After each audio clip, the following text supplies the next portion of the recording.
Hey everybody, and welcome back. I am live and we are in action today, and apparently I lost a picture on the program because I'm not paying attention to what I'm doing.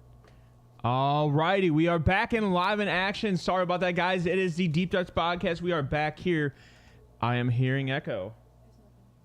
I am here. I got everything on my end. You know, I was gonna say, yeah. No, yeah, that empty picture was, my apologies. I was in studio mode trying to set up stuff, and I hit the buttons in studio mode and didn't pay attention that I was in the wrong mode. But that being said, welcome back again to the show. I'm new to this, apparently. I've been doing this for about a year now, and I'm incapable of figuring out buttons by myself. Ask my wife. I still don't know any of her buttons, right? That being said, we're gonna get right into this today. All you guys out there, we don't have any guests today. Nobody on the nobody wants to be on the show today. One person could be, but I think he's sleeping right now. I was gonna bring the old man on the show and have some conversations with some football about him, but we know how that is. Sometimes sleep's more important. As you can tell, there's one person watching the show right now, and she's a very loyal person to the show. Let's put it that way. But yesterday's game was a fun game to watch, personally. Kind of went similar with the way I thought it would happen. Detroit went into Dallas. I did not see the end of the game coming. I did not. With Dan Campbell trying for the extra point and then saying he wanted to win the game, and then the refs took it into their own hands to essentially say there was a penalty called on the 2-point conversions. One was called on Detroit for an ineligible receiver who caught the 2-point conversion to win the game. Technically, there were still 30 seconds left with Dallas having a timeout. And then and there was another penalty on offsides. And a lot of people, they find it controversial that number 68, Decker, went to the ref and said that he was an eligible receiver, and the ref acknowledged him, but the ref said that he never came to him. That being said, I still think there's a penalty that's not being talked about at all in the media, and one of those penalties is that if you declare yourself as a receiver on the offensive line, you can't be covered up by the tight end. And he was also covered up by the tight end, so therefore that would be an illegal formation. If I'm wrong, hop in the chat, let me know I'm wrong, but I'm pretty sure that's exactly how that would have went. Had he not caught the ball, they still would have gotten a penalty for an illegal formation. They have not talked about that at all, but I could be wrong about this. So either way, I think Detroit made a mistake to win that game, and they were held accountable. And anytime I've noticed an NFL team now is being held accountable for their failings on either be a player or a coaching scheme or anything that happens, it's 100% the ref's fault. 100% the ref's fault that they failed to do their job to the letter of the law, essentially, for that game. It's exhausting because I hate refs probably more than anybody, but when it comes down to these situations, the team has to be held accountable, and you can't make those mistakes, especially in those situations. That's the difference between playoff teams and great coaches and teams that are still trying to figure out who they are. So that being said, Dallas won that game. It ended 20-19.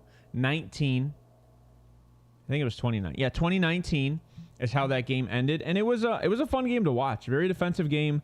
And if you played the Dallas defense, they got you some points because they did get some interceptions. I think they finished on the day with like 13 fantasy points for some leagues out there. And then I was a little worried about Detroit in this game just because I knew that with everything I've seen, they had the potential to put up points. But when it came to playing good defenses, they were incapable of doing so. And it kind of showed the same thing again yesterday. But let's get into it today. I do not have any guests today, so you're going to see a half-empty screen here because I did not adjust this camera. I could probably adjust the folders, but then again, that just makes things more complicated also. So what I will do is try to give you guys what's going on today on the main, and then I'll bounce back to my cam. So the 1 o'clock games today, we have Las Vegas Raiders going into Indianapolis. This is going to be a defensive battle because Las Vegas's defense has really stepped up on the day. or on the end of the year, and they're competing for a position in the playoffs right now. If the Raiders win 2 and Kansas City loses 2, which is, it's possible, not likely, but possible, that the Raiders could actually steal a division spot over Kansas City. Now, the Colts, on the other hand, are sitting here and they're going to battle for their playoff berth in the wild card. And right now, they are holding that last wild card spot at 7. So that being said, it will be a fun, high-flying game for the Colts. I actually recommend the Colts, if they're smart, to sit on the run. I think they could actually get the ball moving with the run and the screen plays in this situation. And if you're in chat, Kelly, don't just say it's because I'm a Jonathan Taylor owner, because I don't think that is. I just think if they live by their bread and butter, the way they were winning games this year, it was through Zach Moss, it was through Jonathan Taylor, it was through the screen game, and then the occasional 3rd and 4th down conversions through Pittman and Josh Downs. Pittman is supposed to be active in today's game. I think they need him to play. I know he did clear concussion protocol, and everything should be good there. So you're looking at Pittman, Downs, Jonathan Taylor, and then Gardner trying to sling the ball. So, I mean, that's kind of what this offense is looking like. Then you got the Raiders over there. I still think it's Aiden O'Connell. I don't think they've changed up anything in this situation. And then you have Aiden throwing to Devontae, Jacoby, Michael Mayer, and then Josh Jacobs is doubtful from what I've recently seen. So you're looking at Zamir White taking over probably the bulk of those carries with Amir Abdullah. So it's looking like a pretty fun offense on both sides. Granted, both these teams probably not playoff caliber teams at this point. I think the Colts need to work on things on defense because they're still giving up too many points. They still are a top 10 scoring offense in the league, which is great. It's great for that team. Great for fantasy owners out there that you're still looking at production on those offensive players. And then on the Raiders side, I think they've been struggling more on offense than most teams, and that defense is starting to live up.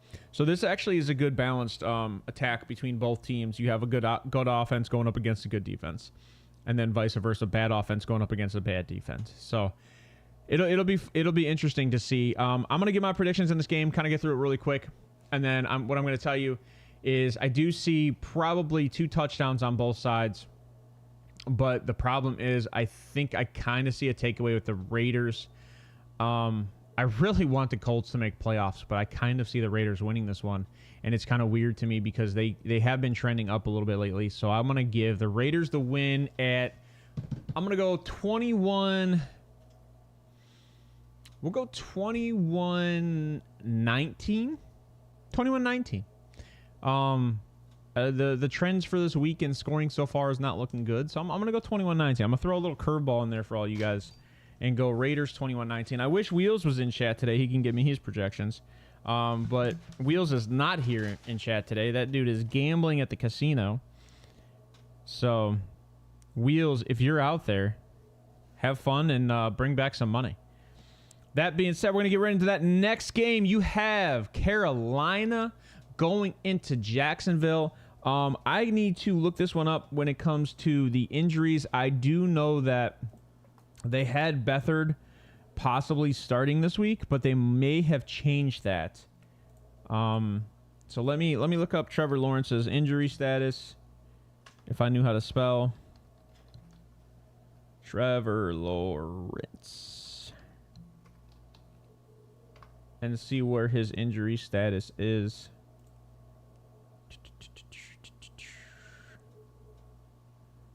You know what? There's got to be rap news. Here we go. Trevor Lawrence's shoulder has been ruled out. Okay, so he is officially ruled out against the Panthers. That's not boding well for Jacksonville right now. They are trying to fight for a playoff berth. We just talked about the Colts.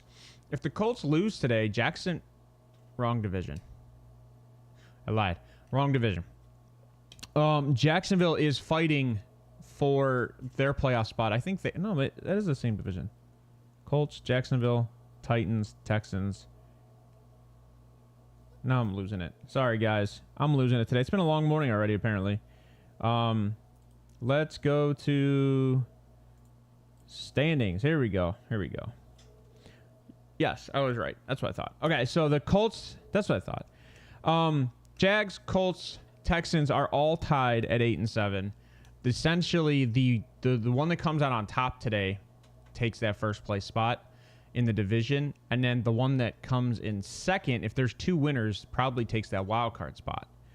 So it's going to be interesting what happens in the AFC, because right now you have Jacksonville owning the 4 seed, and you have the Texans are at 8 on the bubble, and then the Bengals are at 10 or at 9. So it looks like all the tiebreakers are going to the AFC South at this point.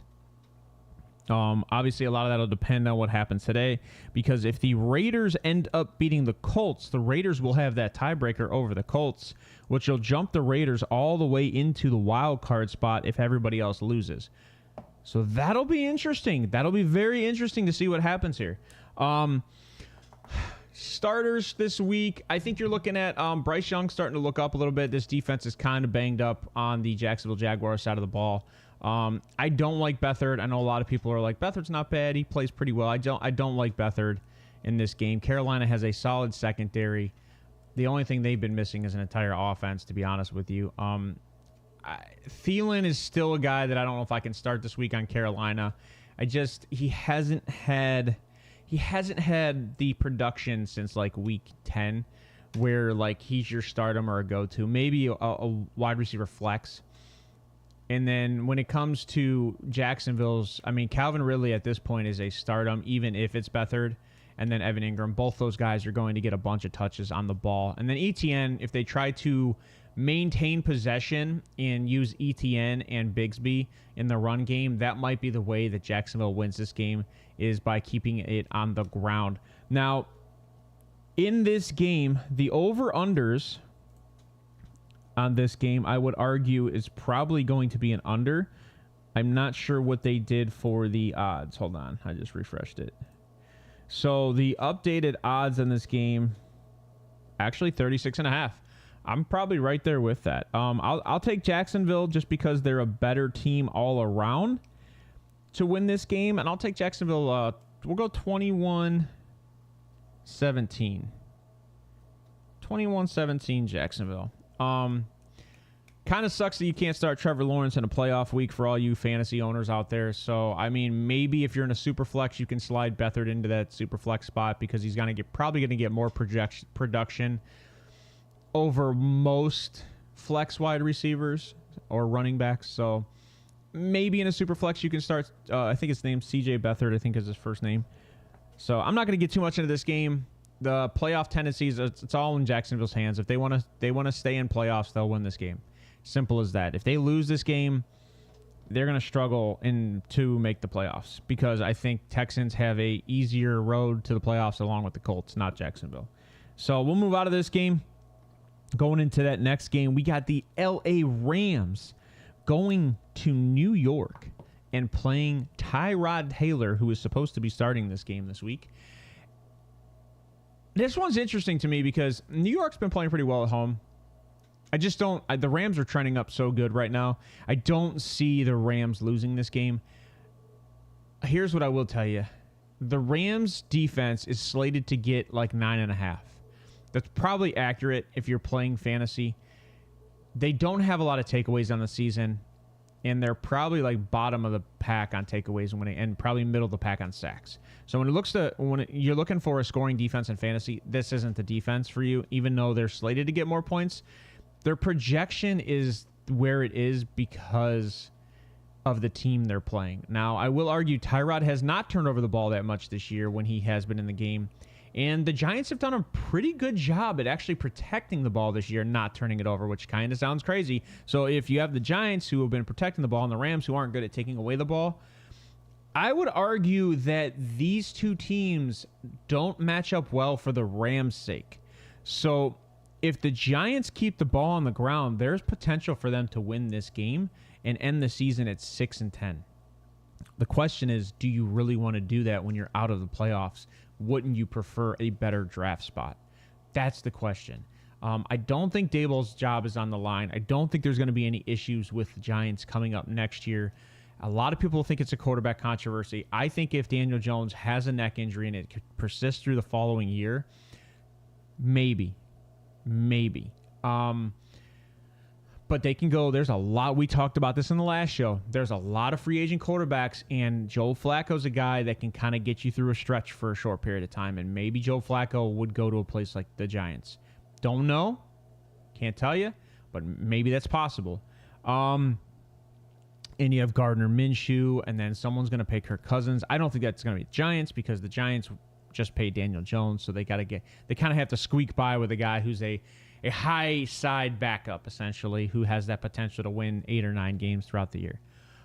The Rams, on the other hand, Stafford's having a great season at the end of the year, popping off. Puka, great. Cooper Kupp's kind of slated down a little bit just because Puka's production's been so high.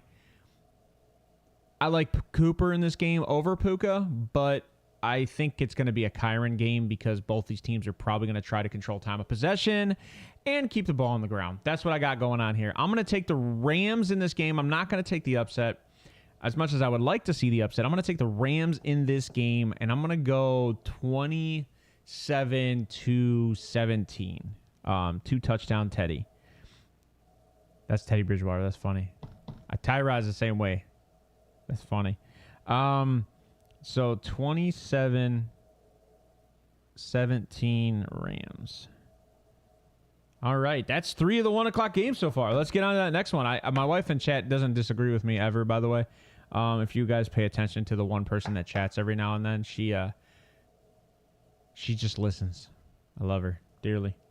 All right, moving on to the next game. Arizona going into Philly. This is a funny one for me because I don't think Philly can lose a game at this point because they're looking for the 1 seed on the NFC. But at the same time, Arizona is the best, and I know this sounds stupid, 3-11 team or 3-12 team in the league. They're 3-12. I'm surprised I put 3-11. Yeah. Oh, it is 3-12. Okay. They are the best 3-12 team in the league. So this one's going to be a close one. And actually, even Vegas kind of thinks that's weird. Vegas has Philly at 11.5 point spread. I would take Arizona to cover for the points. And this one's a weird one for me. I know Philly's at home. I know they're coming off a good win. I know that Philly's capable of being a better team. But Arizona's not a bad team. And Josh Gannon knows that offense in Arizona or in Philly better than most people. He knows those players' tendencies. He knows everything about Philly. So if Arizona can go into Philly and win, a lot of people are going to start looking at Josh Gannon as like he is that guy. He's not an interim head coach. It's not a 1 year. He is that guy. He's going to fix that team. So I'm gonna have fun with this one. You're gonna see the Cardinals upset Philly in Philly. They might burn down the city. That'd be dangerous. The Cardinals upset Philly in Philly. Low scoring game. I'm going to go 21-20 Cards. 21-20 for the Cards. Now, stardom's in this game. I think no matter what, like Ryan always says, you got to start your studs. Not liking Swift at this point.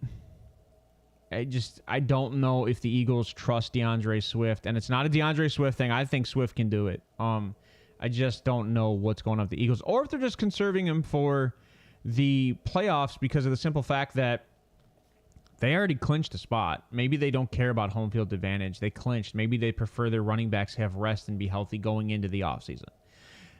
I would argue this with a lot of teams that have clinched. If you notice, they're not really establishing too much of a run game just because they don't want to get their studs injured. If you look at the injuries that's happened this year between run and quarterbacks and wide receivers, it's been ridiculous.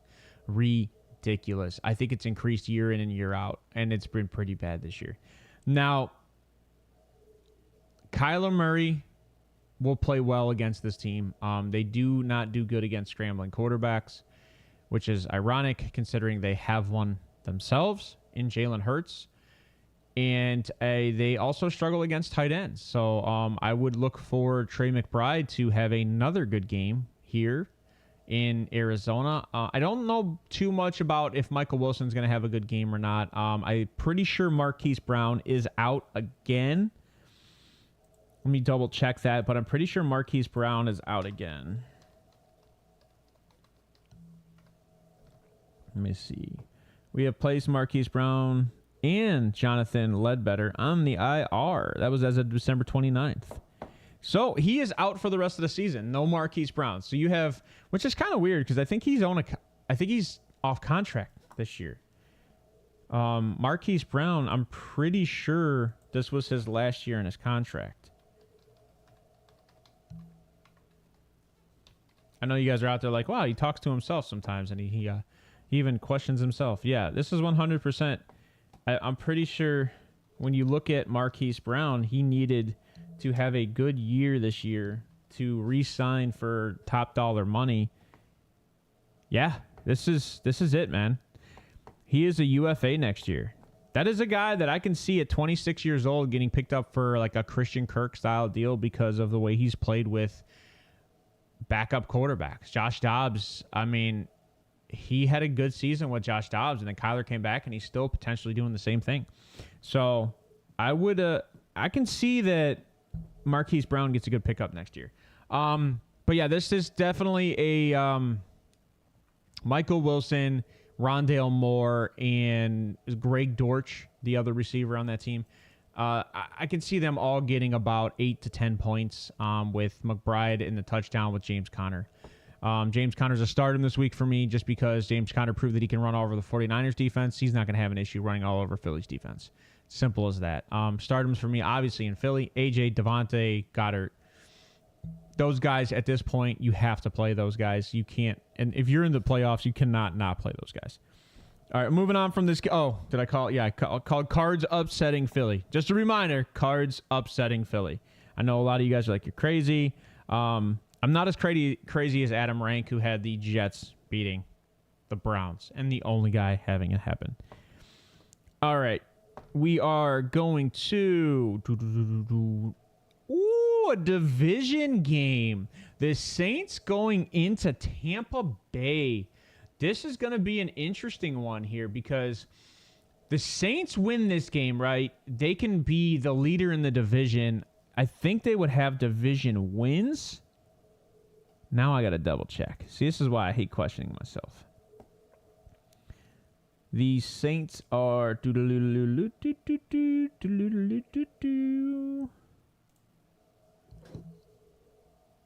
Actually, you know what? I don't know why I did that. I can just go to covers.com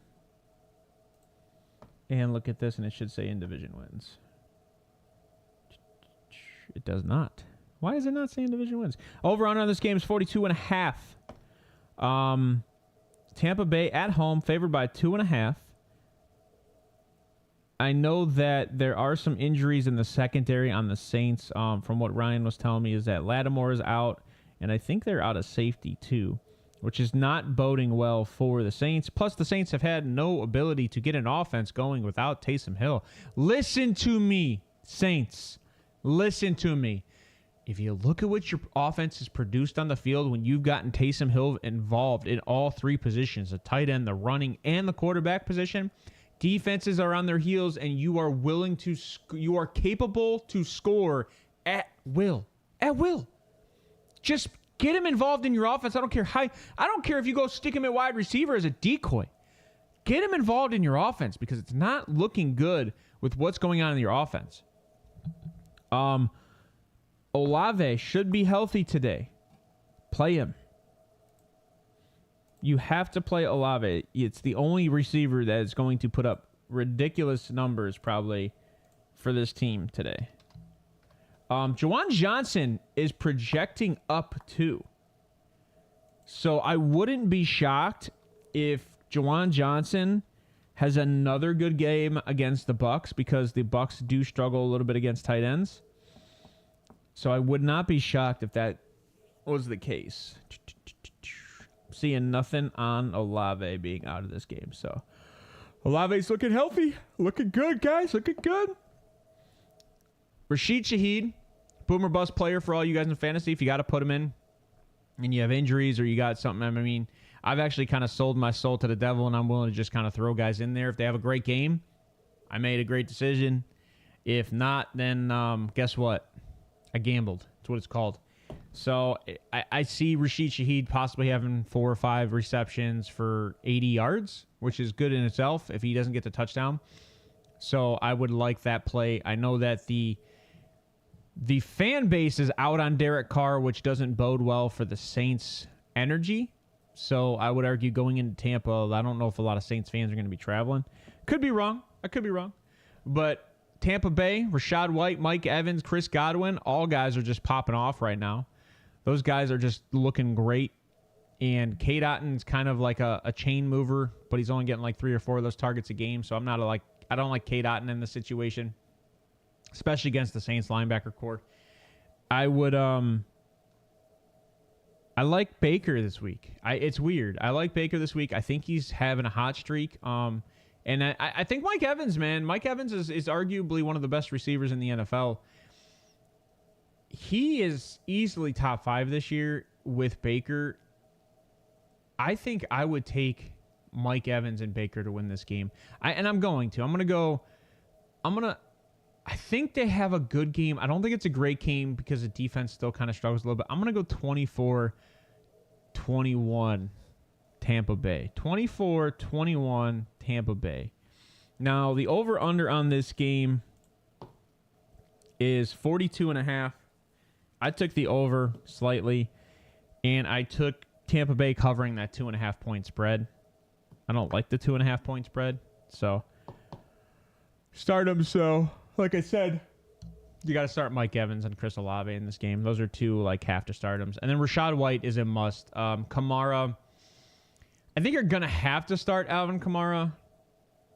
I think that's like kind of like you have to at this point, just because if you are in the playoffs, I'm assuming Alvin Kamara is your number 1 running back, possibly your number 2, depending on the trades you made. I think you have to start Kamara. Plus, he's probably the only upside of the Saints offense at this point. Getting out of this game. If Tampa Bay wins this game, I think they clinch their division. I'm trying to find their division wins. Hold on. I'm pretty sure if Tampa Bay wins, they clinch their division. Let me double check. Tiebreakers. Oh, I didn't want that. Playoff picture. Why do they not put if lose, if current, if win? Okay, so in the NFL, they say a 99% chance that they make the playoffs if they win. I don't know what would have to happen. I think they would have to lose, and the Falcons would have to win too. And I don't even know if that gives them, because I think then the Saints, I don't know if that gives them the division tiebreaker. So let me trouble here standings. That's an easy solution. Ready? In division wins for Tampa Bay, 3-1. Atlanta's 3-2. So if Tampa Bay loses today, all 3 teams will be tied if Atlanta wins. All 3 teams would be tied, and they'd be tied in the division. So it would come down to week 18. I don't know. I see Tampa Bay making playoffs at this point. I kind of agree. Tampa Bay wins this game, make the playoffs, move on from there. So for all you guys out there, I don't want to get into the in-depth of how Atlanta or the Saints can make it in. Both those teams have to win at this point, and then we could talk about it. So, Maine, let's get into another wonderful game. San Francisco going into Washington. Do I even want to talk about this game? Like, at all? They're playing Jacoby. Well, actually, Jacoby just got hurt. He's questionable for Sunday, so I'm assuming they're going back to Sam Howell. Don't quote me on any of that, because the weird part about that whole team is the whole front office doesn't know what it's doing, and Washington's kind of out of this season. They've traded all their studs. They've now come to the conclusion that they could care less about what their players are doing because they don't know who they want at starting quarterback, even though we thought all year that Sam Howell was the guy leading in yardage all the way up through week 11. I mean, just what are you doing, Washington? Ron Rivera's got to go at this point. Give Bieniemy the head coaching job. Let him have some fun. And let him take Sam Howell to the next level at this point and bring in a good DC. And a DC that you could bring in, if he's not under contract, Brian Flores could flip this defense around and make a change in Washington of culture. Because he did it in Miami. He did it some more. Actually, that defense looked even more, I'm going to say more better. That it looked more solidified in Pittsburgh when he was there. Now he's in Minnesota. The defense didn't play well at the start of the year, and now it's stepped up towards the end of the year. I would take Brian Flores in Washington as my DC and help him change one more team before I gave him an opportunity to head coach again. San Francisco, I'm assuming Brock Purdy's going to start this game, but based on the last game, I don't know what Shanahan is thinking in San Fran. I know that he struggled in that game against the Ravens, and a lot of us kind of knew that was coming. I know I projected the 49ers to win that game, but when it came to offenses, I knew that the Ravens were probably going to surpass the 49ers secondary because the 49ers did not have a good secondary, and they haven't tried to fix it all year. They just assume because the pass rush is going to get there that no one's going to throw over top. And the Ravens kind of took that. They decided if that's the case, I'm going to sling it. So, and the one team that is good at slinging the ball, not with Jacoby, but the one team that is good at slinging the ball with Sam Howell is Washington. And if he gets a chance to sling it downhill to Scary Terry or Jahan Dotson or Curtis Samuel, this is a mismatch for San Francisco's secondary. This will be really interesting if Washington does step up. I'm going to give the 49ers a win, mainly because their potential to get to the quarterback is going to put the quarterback on its heels. Brock Purdy, if he starts this game, I'm assuming he's starting this game. I can't think otherwise because I don't know what the hell they're doing in this situation. It can't be Darnold. It can't be. So Brock Purdy's starting this game, and Debo will have a comeback game. He'll look good. Washington's defense is abysmal. I'm not going to say trash, but it is abysmal at this point. It's not cohesive. It doesn't do anything in lockstep. So it's just everybody's playing for themselves. And Montez Sweat said this when he went to Chicago, which is not boding well for anybody on that Washington front office. So I'm going to say, or coaching staff, I'll give this to the 49ers. CMC, start him. Debo, start him. Kittle, start him, obviously. Purdy, start him. Ayuk could be a stardom. No, Ayuk's a stardom. And then Juwan Jennings might have a little bit more play time in this game just because of the fact that they might do some sitting with Debo if they get up heavy in this game because they don't want to risk any injury to these guys. Elijah Mitchell, another guy that could have some potential at running back because of if they go up, CMC is going to probably come out in that fourth quarter. You don't want to risk injury with CMC. Now, granted, CMC's having an MVP season, so maybe CMC wants to be in and pad his stats, but I don't know. If I'm CMC, I don't do that. I do not do that. You get a win, you clinch first if other teams lose, and I think you have that potential today. So I'm going to give 49ers, obviously, another win. I'm going to go 34-27 Niners. The over-under on this game, for all y'all out there that like to be degenerate gamblers, is going to be... That's crazy. 49ers are favored by 14. I took them by 7.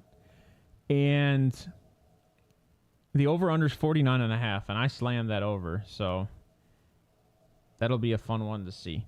Now, let's move on from that game because, to be honest, Washington's out of the playoffs. It's 49ers just trying to clinch first.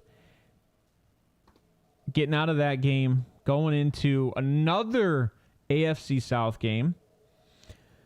Tennessee going into Houston. The last time these two teams played, it went into overtime and Houston won by a field goal kick.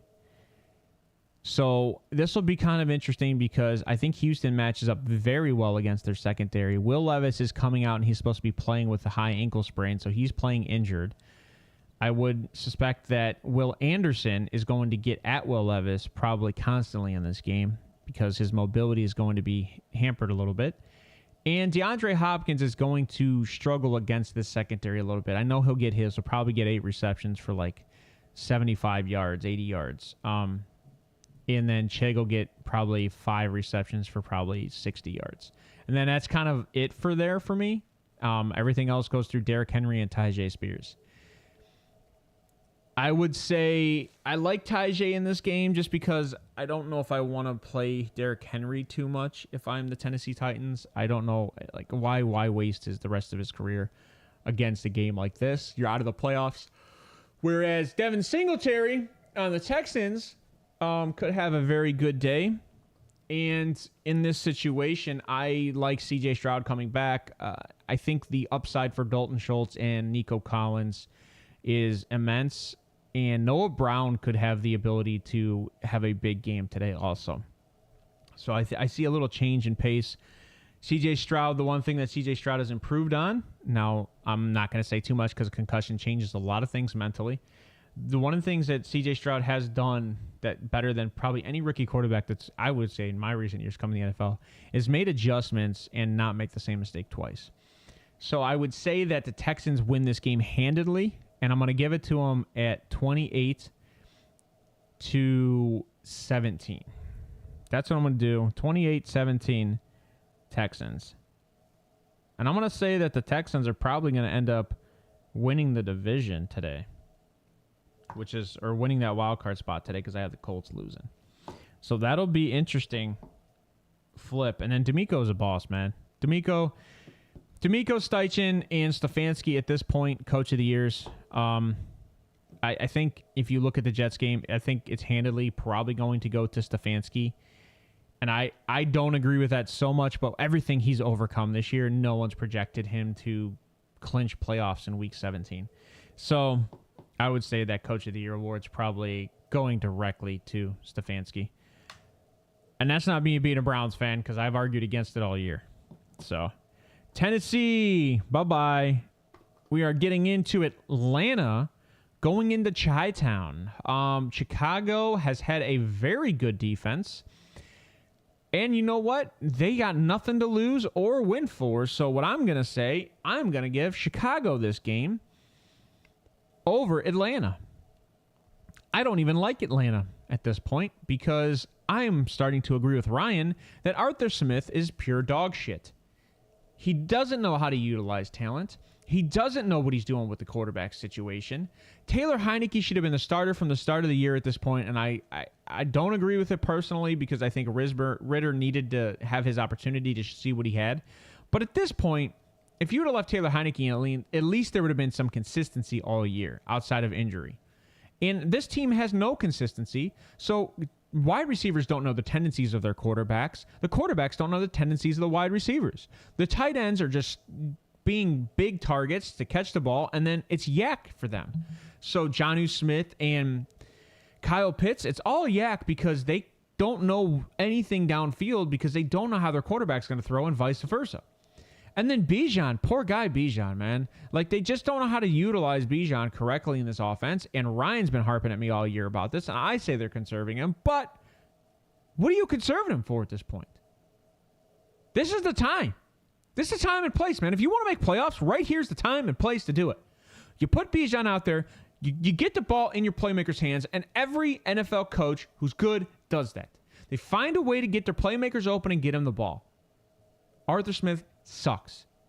And that's what I've come to the conclusion of. And because of that, I give Eberflus, who also is not that good, a win.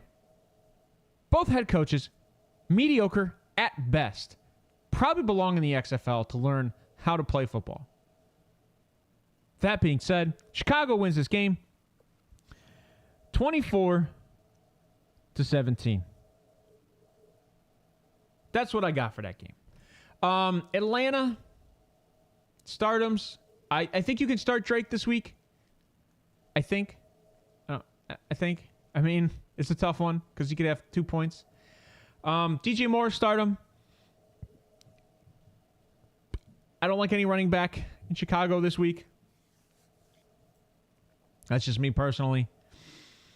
And then I like Justin Fields this week. Start him. And then maybe a bit of Kmet.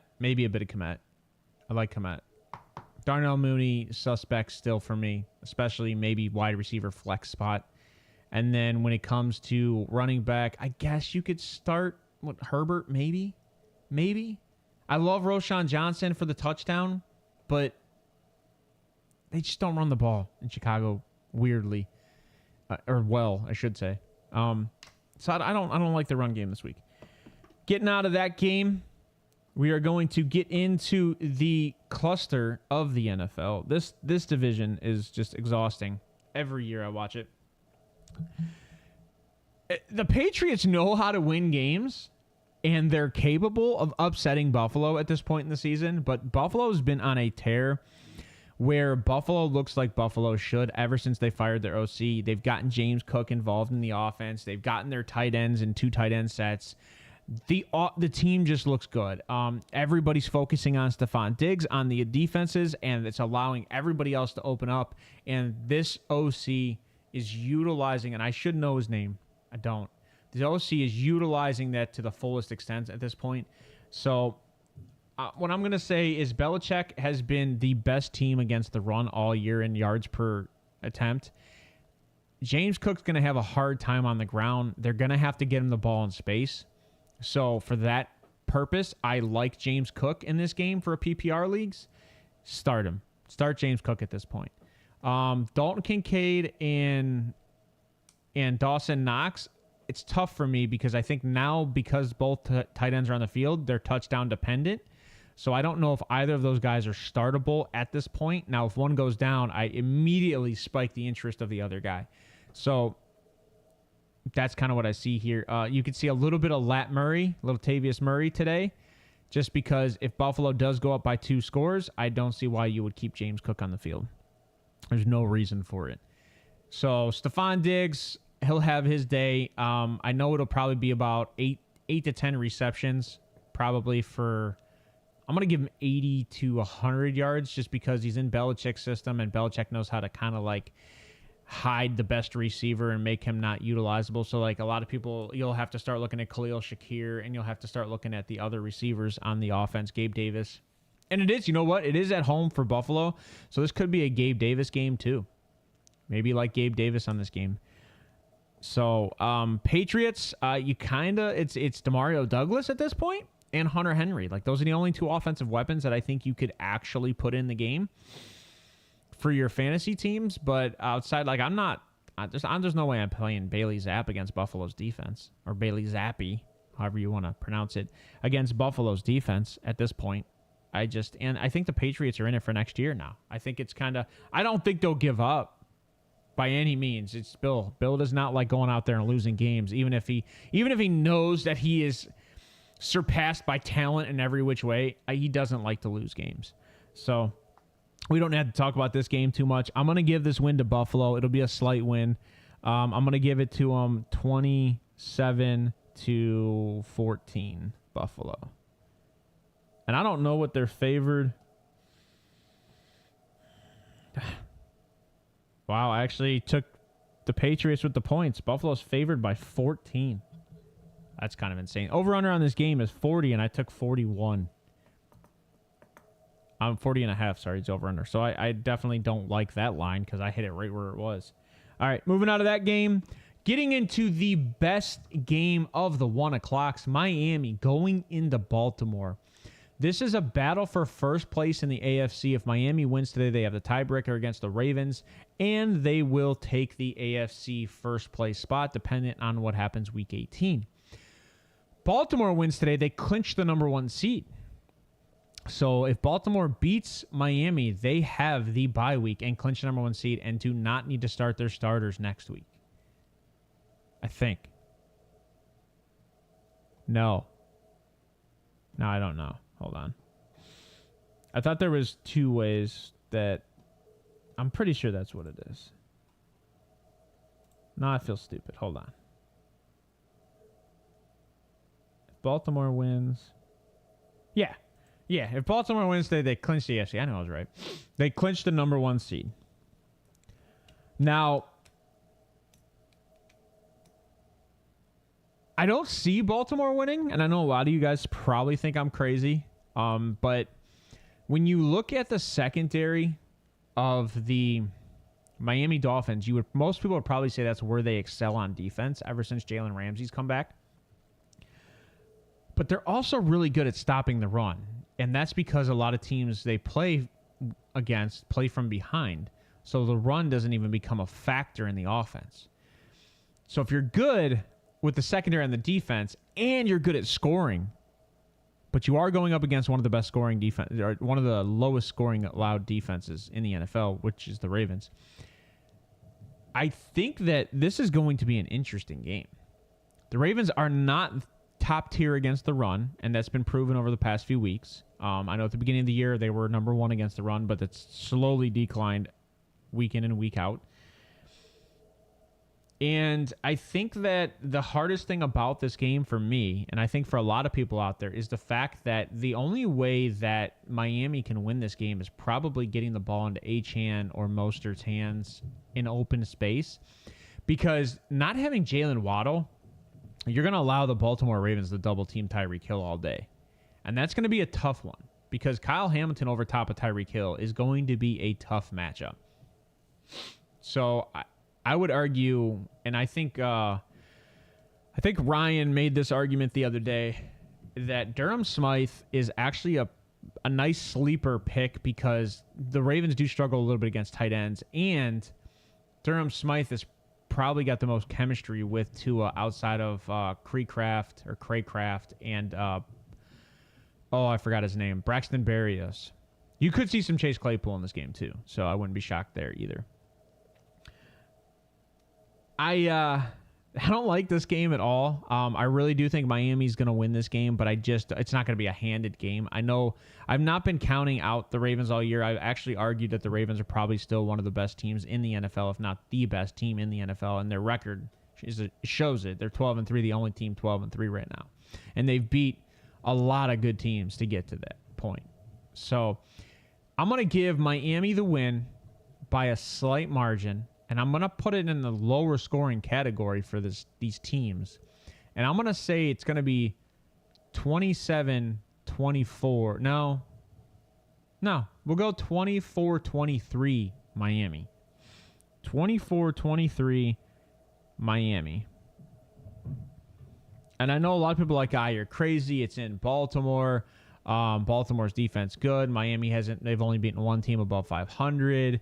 But you look at the team they beat. By the way, they beat the number 2 scoring team in the NFL in Dallas.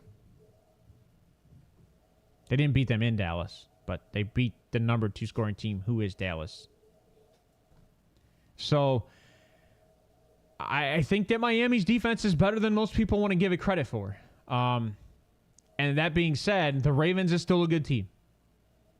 Or are. Not is. They are still a good team. So, stardoms for the Ravens, I think you have to start Zay. I think you can start Odell at this point. Isaiah Likely has become a huge upside piece for Lamar Jackson. You're going to start Lamar Jackson. I think you can start Gus because of the Keaton injury last week. I think Gus is it's Gus and Justice Hill, and I think they like Gus over Justice Hill.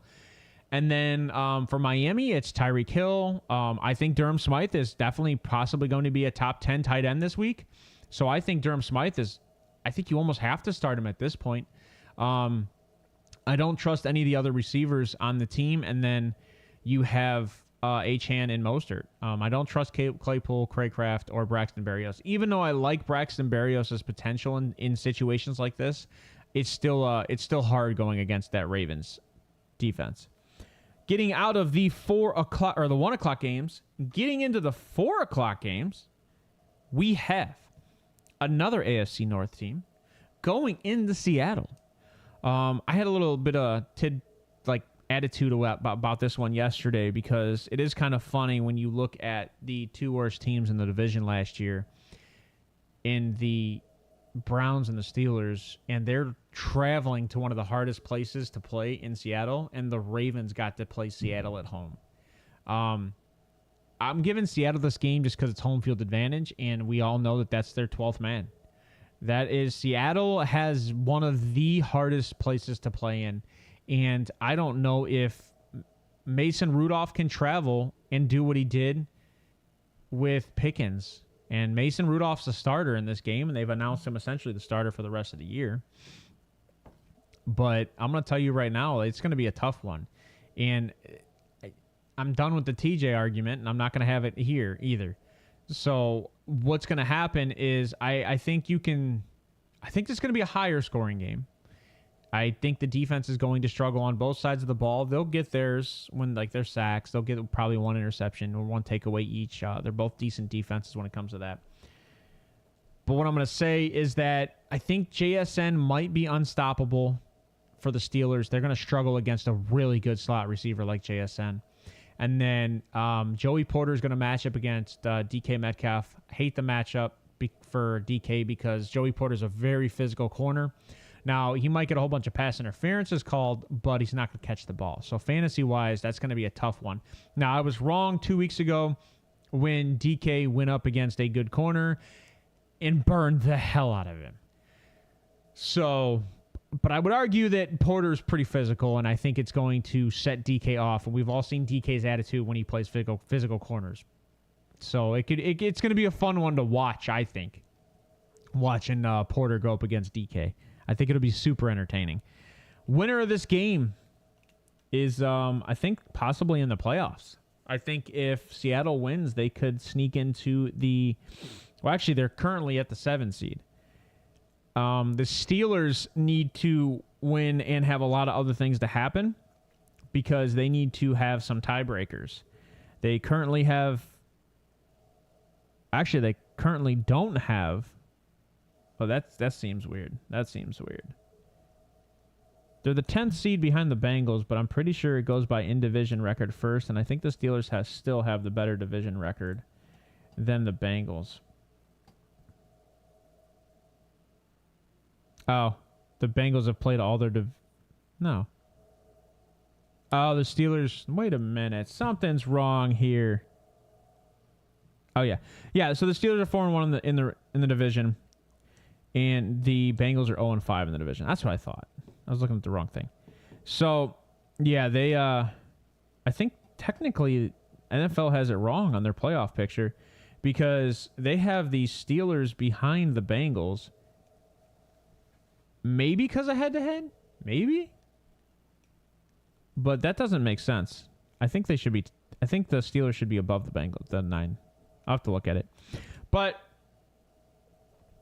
Seattle wins this game handedly against the Steelers because the Steelers are going to be a little frustrated going into this game, coming off a very good win against their opposing team, which nobody expected. At least I didn't. I know a lot. There was some people that did. I did not. I'm going to give Seattle a good bounce-back game here. I'm going to 35-21.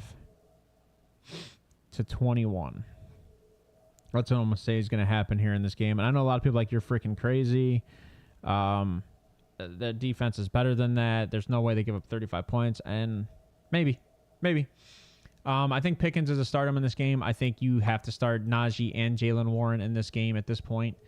And outside of that, I don't touch anybody else. Deontay Johnson just for the PPR upside. And then Freiermuth, I love Freiermuth, but he doesn't get the same potential that most tight ends get. So I think there's a lot of better tight ends out there to start.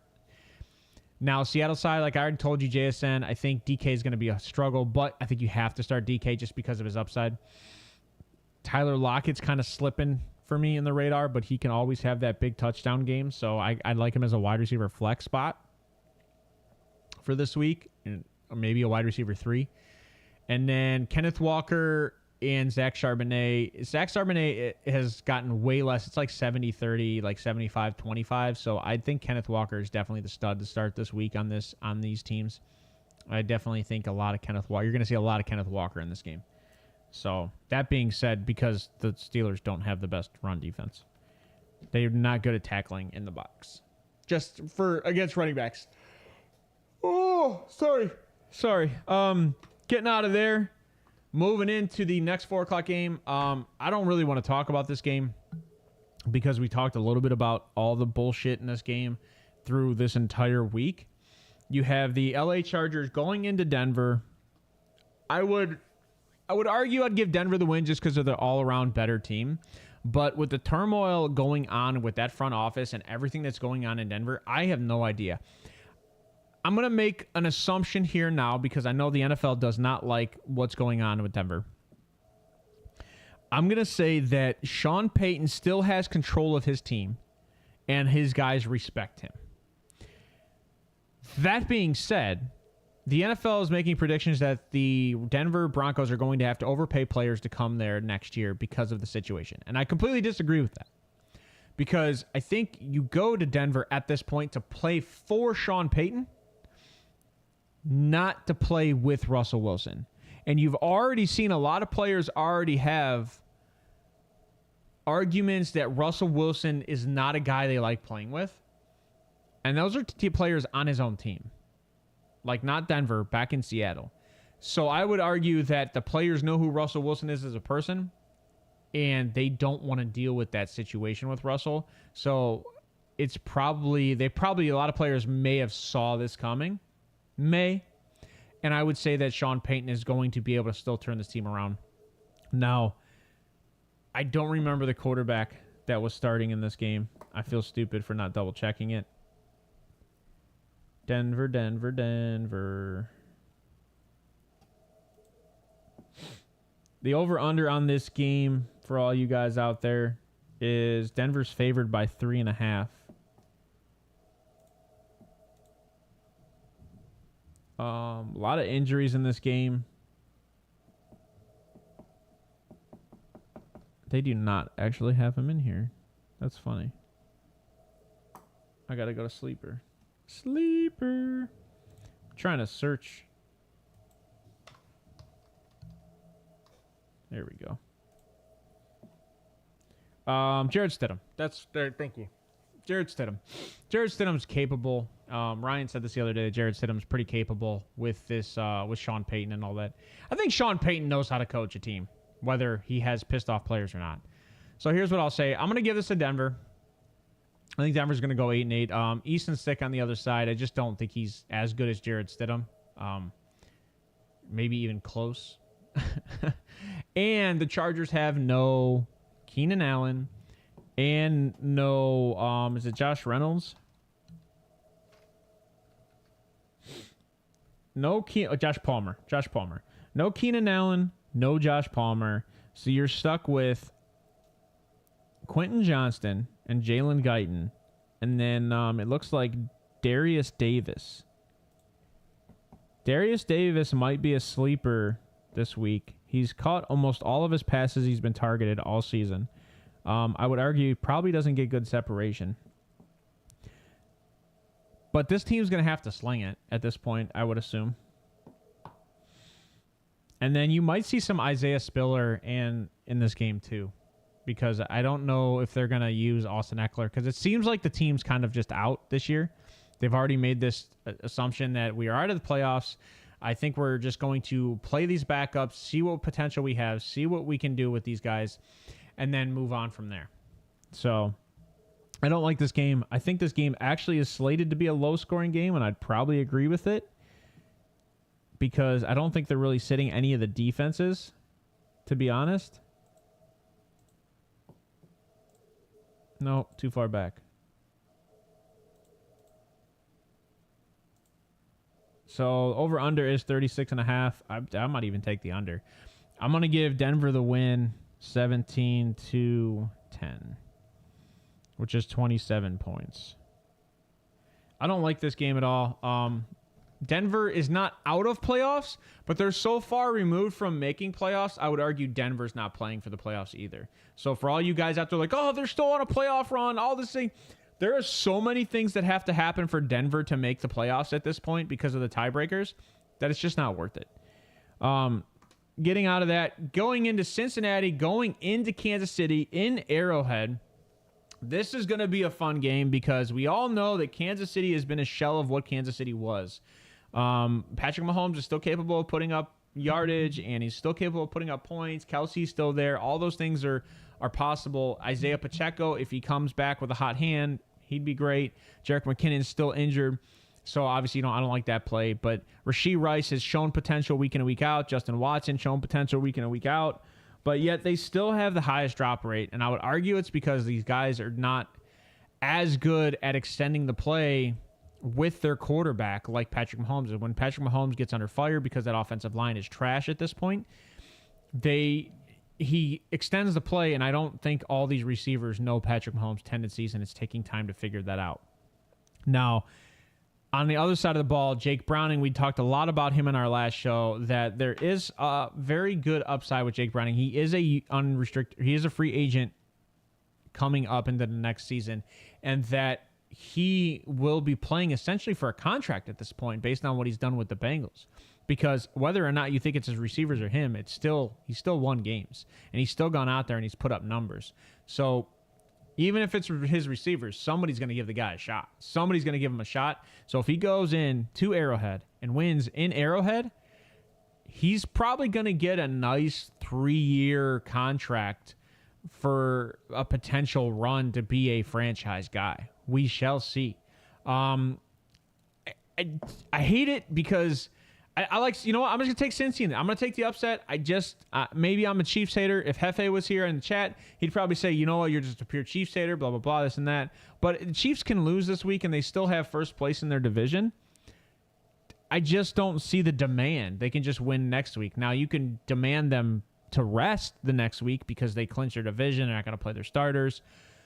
But I think if you win this one, it's kind of like, yeah, I guess Chiefs probably should win this one and take the rest next week. But I think those wide receivers, and they need as much chemistry on the field as possible with Patrick Mahomes. I don't care about sitting my players at this point for this team. So, but I'm going to take, I think there's just a better offense in Cincy. They've been able to score against a lot of teams outside of the Steelers, which was, again, the Steelers were at home, and Cincy just struggles against in-division games. That's why they're 0-5. But if you look at their record at 8-7, they're winning a lot of other games. They're playing in the toughest division in the NFL. So I'll say Cincinnati wins this game. It'll be a close one. Obviously, for all you out there that are playing fantasy, there's still no Jamar Chase. So you got T. Higgins, Tyler Boyd, Trent Irwin, and then Joe Mixon. A little bit of E.O. Savas might be coming back into this game. But those are kind of your weapons. T. Higgins and Tyler Boyd are kind of proven that they're solid starters when they're both in. And then Trent Irwin is a solid flex player at this point because of his route running and ability in the slot and his ability to catch the ball. So Kansas City, on the other hand, I don't think you can start anybody outside of Patrick Mahomes and Kelsey and maybe Rashee Rice. I don't trust anybody else in that offense. Kadarius Toney is out, so Justin Watson, maybe. I think he's touchdown dependent at this point. So, you know what's funny is, I just now thought about this. I don't know why they're not using their backup tight end as much as they should. They should be doing 2 tight end sets and adapting. They have a good backup tight end. Just throwing that out there. I'm going to give this one to Cincy. We're going to go, it's going to be a close game. It's going to be hard fought. We're going to go 28-27.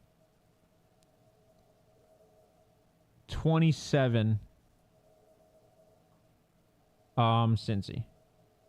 That's where we're going to go. Over under on this game is 43.5. I did take the over. I know that the spread is crazy.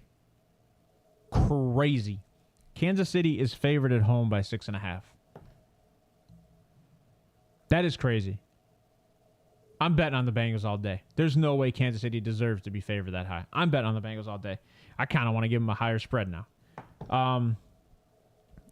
That's it for that game and that game. We have one last game of the day, and I don't know where I put it. Did I even do it? Or did I already do it? Oh, no, that ain't. What was the last game of the day? Was that the last game? Oh, nah. Danielle would be so pissed at me. Your last game of the day, and I don't know where the graphic is, which is kind of even funnier.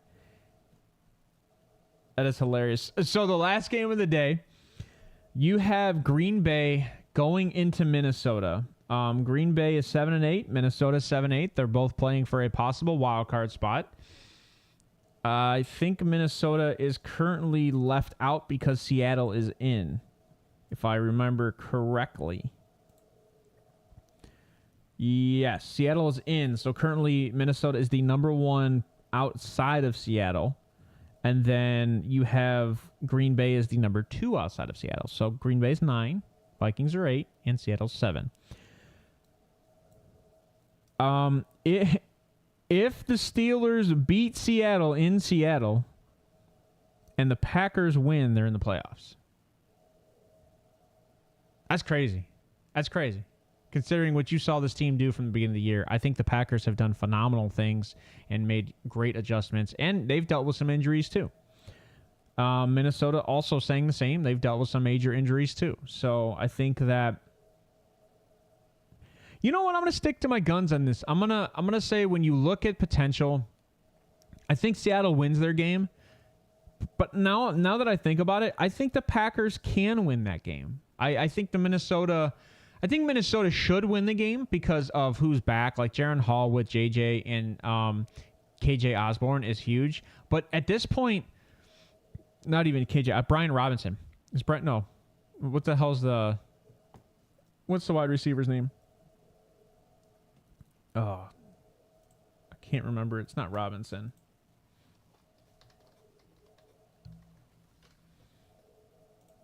It is Powell. I didn't even get to it. It's Brandon Powell. Why did I say Brian Robinson?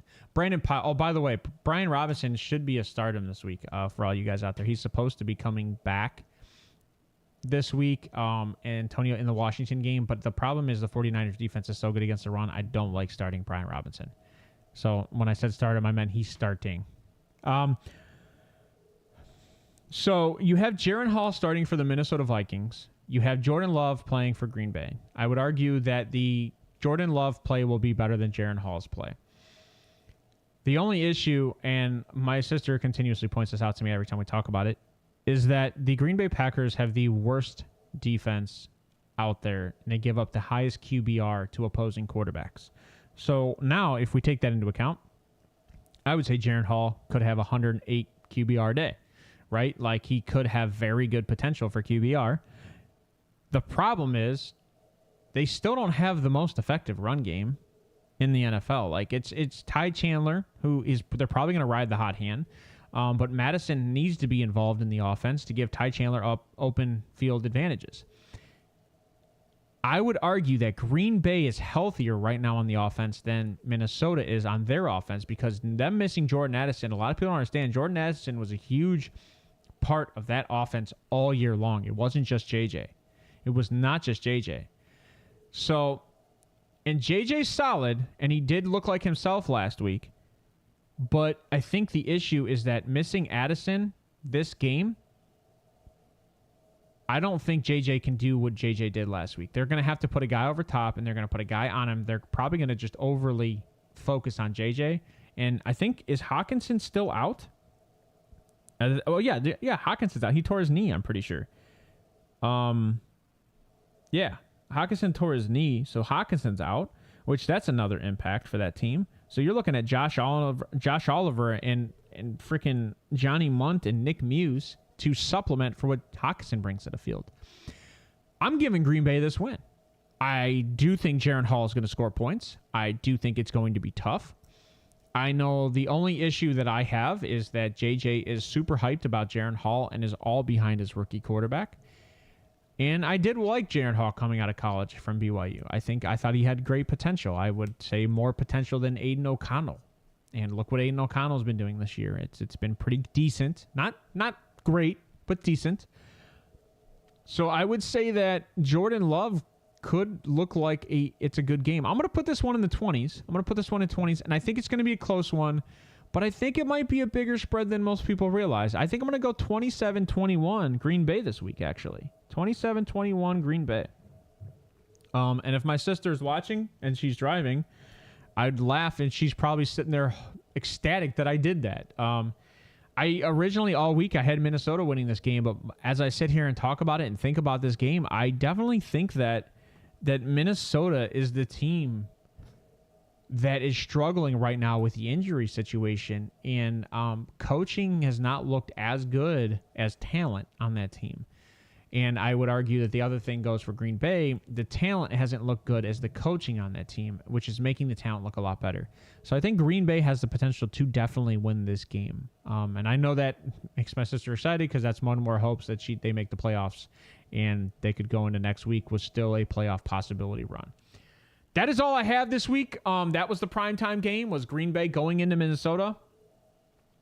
I got nothing else for you guys this week. I apologize that I had no guests today. It is the holiday season, and I know they are trying to be on vacation and have some fun. For all you guys out there who are in the chat, who do listen to us, again, I give zero financial advice. I tell you guys this all the time.